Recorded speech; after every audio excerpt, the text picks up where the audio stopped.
نحمدہ و نصلی علی رسولہ الکریم اما بعد فاعوذ باللہ من الشیطان الرجیم بسم اللہ الرحمن الرحیم۔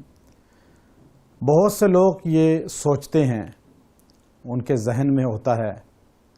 کہ ہم علاج کس سے کروائیں، کیا یہ علاج کروانا جائز ہے، قرآن و سنت کے حکم کے مطابق ہے؟ اور اکثر لوگ تو انکار کر بیٹھتے ہیں کہ جنات ہیں ہی نہیں، جادو ہوتا ہی نہیں، نظر بد ہوتی ہی نہیں، اور کچھ کا خیال یہ ہے جنات ہوتے ہیں لیکن صرف رقیہ شرعیہ سننے سے علاج ہو جائے گا۔ کسی کے پاس جانا، کسی عامل سے رجوع کرنا یہ بہتر نہیں ہے، اور بعض کا خیال یہ ہے کہ عاملین صحیح ہی نہیں ہیں۔ اب ہمارا میڈیا اکثر ان عاملوں کو دکھاتا ہے جو قرآن و سنت سے ناآشنا، جو فسق و فجور کے اندر مبتلا اور بدعات اور خرافات لوگوں کو بھی گمراہ کرتے ہیں، خود بھی گمراہ ہوتے ہیں۔ اب میڈیا ان کو کوریج دے کر، ان کو گمراہ کہہ کر لوگوں کو دکھلاتا ہے اور لوگوں میں یہ باور کراتا ہے کہ یہ عاملین طبقہ سب گمراہ ہے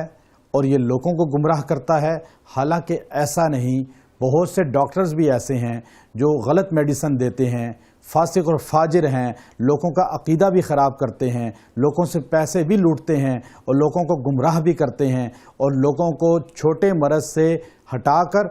بڑے مرض کے اندر مبتلا کر دیتے ہیں۔ لیکن کوئی یہ نہیں کہتا کہ ہاسپٹل جانا نہیں چاہیے، کوئی یہ نہیں کہتا کہ اسپتال جا کے علاج نہیں کرانا چاہیے، ڈاکٹر صحیح نہیں ہے۔ اس لیے کہ آج ہمارے میڈیا کو چاہیے ایسے لوگوں کو ٹیلی ویژن پہ دکھائیں جو قرآن و سنت کی بات کرنے والے ہیں، دین اور شریعت کی بات کرنے والے ہیں۔ روحانی علاج جس کو عملیات کا علاج کہا جاتا ہے، ہمارے اکابرین آپ دیکھیے، ہمارے سلف صالحین جتنے تھے، ابن تیمیہ رحمۃ اللہ علیہ نے باقاعدہ اس پہ کتب لکھی،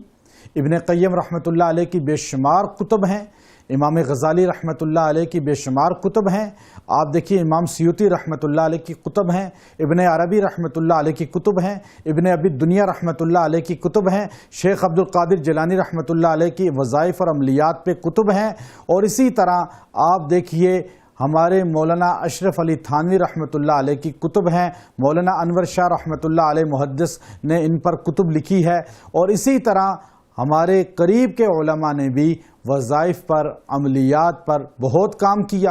اور وظائف کی بے شمار کتب مارکیٹ میں موجود ہیں، اور قرآنی وظائف ہیں، قرآن و سنت کی روشنی میں ہیں۔ یہ کہنا کہ علاج ہوتا ہی نہیں، جن ہوتا ہی نہیں، یہ بھی غلط ہے، اور غلط طریقے سے علاج کرانا یہ بھی غلط ہے۔ علاج کروانا قرآن و سنت کی روشنی میں یہ تو سلف صالحین کا طریقہ ہے، اور علاج کروانا شرک اور بدعات کے کلمات سے یہ یہود و نصارہ کا طریقہ ہے۔ ہم نے اپنے بڑوں کو دیکھنا ہے۔ آپ دیکھیے مسجد نبوی شریف کے بہت بڑے خطیب،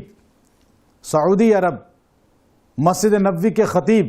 شیخ ابو بکر الجزائری دامت برکاتہم العالی، جو آج بھی حیات ہیں، الحمدللہ ان کے حلقہ میں، ان کے دروس میں بڑے بڑے عرب شیوخ آ کے بیٹھا کرتے تھے۔ اب چونکہ بیمار ہیں، ویل چیئر پر ہیں، لیکن آپ ان کا نام اور ان کی شان سعودی عرب کے لوگوں سے جا کے پوچھئے، آپ کو پتہ چلے گا کہ شیخ ابو بکر کتنی عظیم شخصیت ہے۔ شیخ ابو بکر الجزائری خود اپنی ایک کتاب لکھتے ہیں اکرام مسلم کے نام سے، اس کے اندر یہ واقعہ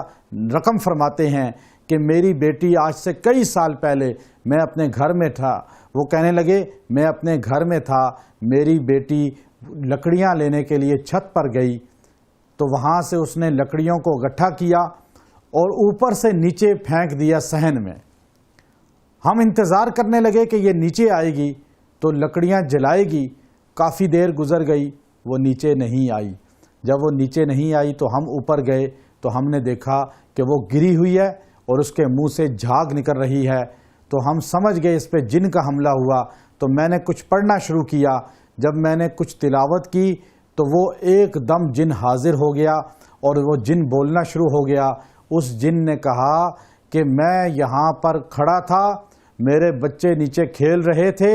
آپ کی بیٹی نے لکڑیاں نیچے پھینکی جو جا کر میرے بچے کی ٹانگ پہ لگی اور میرا بچہ وہیں پہ مر گیا، اور میرے بچے کا مرنا میں اس کا بدلہ اس لڑکی سے لوں گا، میں اس کو نہیں چھوڑوں گا۔ ابو بکر فرماتے ہیں کہ میں نے اس کے سامنے بہت آہوزاری کی، بہت منت کی۔ اس نے مجھے کہا کہ ہم آپ کو جانتے ہیں کہ آپ شیخ ابو بکر الجزائری ہیں، آپ کا درس ہوتا ہے مسجد نبوی شریف میں اور عرب آپ کے مرید ہیں، لیکن میں بھی آپ کا درس سنتا ہوں، لیکن یہ شریعت کا فیصلہ ہے کہ قصاص میں بدلے میں اپنے بیٹے کے اس کی جان لوں گا۔ انہوں نے بہت اس کی منت کی تو اس جن نے اتنا کہا کہ ابھی چھوڑ کے جا رہا ہوں، لیکن ہمارا قاضی فیصلہ کرے گا کہ اس کو چھوڑنا ہے یا قصاصاً قتل کرنا ہے۔ شیخ ابو بکر کہتے ہیں کہ وہ بچی اٹھ کے بیٹھ گئی اور ٹھیک ہو گئی۔ کئی دن گزر گئے، میں بھی بھول گیا، گھر والے بھی بھول گئے کہ بچی کو کوئی اٹیک ہوا تھا، جنات کا کوئی حملہ ہوا تھا۔ کہتے ہیں بہت دنوں کے بعد ایک دن میں مسجد نبوی کے اندر مغرب کی نماز میں درس دے رہا تھا، چھوٹا بچہ بھاگتا بھاگتا آیا اور آ کر مجھے کان میں کہنے لگا باجی کی طبیعت خراب ہے، جلدی گھر چلیں۔ کہتے ہیں میں نے درس ختم کیا اور میں گھر کی طرف چل پڑا۔ اپنے گھر میں آیا تو میں نے کیا دیکھا کہ بیٹی اسی طرح گری پڑی ہے اور اس کی منہ سے جھاگ نکل رہی ہے، آنکھیں اس کی لال سرخ اور ایک جگہ اٹکی ہوئی ہیں۔ میں نے اپنی بیٹی کا سر اپنی گود میں رکھا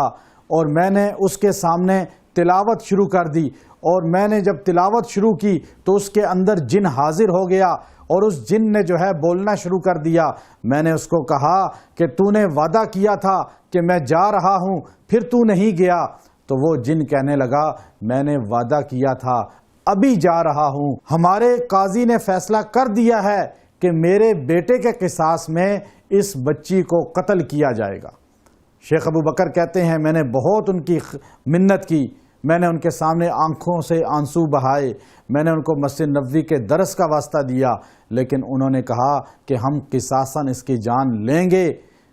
ابو بکر کہتے ہیں میری بیٹی میری گود میں ایک دم اس کی گردن ہلی، پیچھے کی طرف مڑی اور کڑک کی آواز آئی اور وہیں اس کی جان نکل گئی، اس کی گردن توڑ کے اس کو مار دیا۔ شیخ ابو بکر الجزائری یہ جملہ آج بھی کہتے ہیں کاش میں کسی عامل روحانی سے جو جنات کا ماہر ہوتا میں رجوع کر لیتا، میری بیٹی کو جنات اس طرح بے دردی سے قتل نہ کرتے۔ تو اس لیے یاد رکھیں ہر فیلڈ کے ماہر سے، آج ہمارے ہاں المیہ یہ ہے ہر بندہ کتاب کا مطالعہ کر کے عامل بن جاتا ہے، پھر وہ خود بھی گمراہ ہوتا ہے، لوگوں کو بھی گمراہ کرتا ہے، علاج کرنے کے بہانے علاج مزید خراب کر دیتا ہے اور لوگ مزید مصائب کے اندر مبتلا ہو جاتے ہیں۔ بہت سے لوگ ہمارے پاس آتے ہیں جنات کے کیس لے کر، لیکن پتہ یہ چلتا ہے جب دوسری جگہوں سے علاج کرایا تو وہ ناقص علاج کی وجہ سے کیس اتنا خراب ہو گیا کہ جنات نے خالی جسم پہ جو مسلط تھے جسم کے اندر مرض بھی بنانا شروع کر دیا ہے۔ اس لیے یاد رکھیں علاج کا انکار نہیں، لیکن علاج قرآن و سنت کی روشنی میں ہونا چاہیے، اللہ کے قرآن سے ہونا چاہیے۔ وآخر دعوانا ان الحمدللہ رب العالمین۔ ویڈیو کے نیچے سبسکرائب کے بٹن پہ کلک کریں، بیل کے آئیکن پہ کلک کیجئے تاکہ ہر نئی ویڈیو کی نوٹیفیکیشن آپ کو مل جائے۔